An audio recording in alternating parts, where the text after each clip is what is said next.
And Josh Gibson's my first one, and he was nicknamed the Black Babe Ruth, and we're gonna have some other nicknames in there, but it could have been reversed, right? Babe Ruth could have been. Oh, absolutely, because they do that by comparison.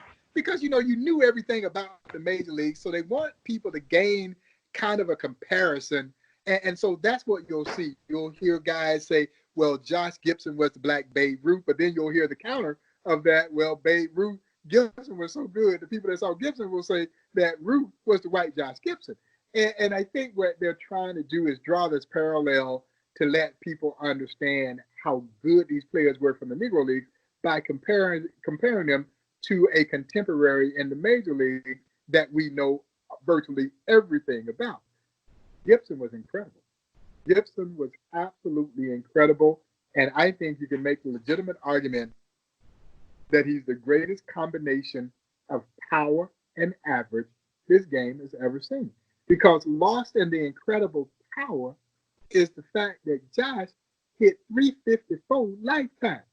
Yeah, lifetime batting average of 354. And in head-to-head competition against major leaguers in countless exhibition games, he hit over 420. And what makes it even more remarkable, he was doing this as a catcher. As you well know, catchers don't do that. No, they don't do that.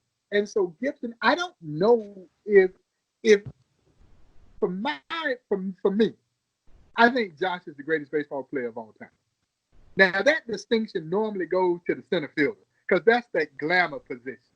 That's why you hear the Willie Mays and the Mickey Mantles and in the Negro Leagues, the Oscar Charlestons of the world, because most people have this affinity for the center fielder. That's that glamour defensive position.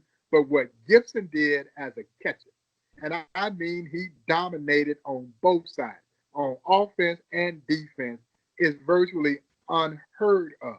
Yeah. And so, but he was incredible. I don't know if there's any more myth, lore, or legend surrounding any two athletes than Satchel Paige and Josh Gibson. But when you see the images of Gibson, you can see the power in the picture. You can see, this ain't made up. No, this power is very real. Yeah, I mean, I would have just loved to have seen him swing that bat. Who would you have compared him to, size-wise? Bo Jackson. Bo Jackson. If you can imagine Bo Jackson as a catcher, that was Josh Gibson. Wow. About 6'6", 220, ripped. Just ripped. Just absolutely ripped, but big, powerful forearms, big, powerful thighs, trademark rolled up left sleeve. Brian, the man swung a 40-ounce, 41-inch bat, man. And he ain't choking up on it. He got it gripped down below the knob. But he was so compact and so quick to the ball. As Buck said, the ball just exploded off of his back.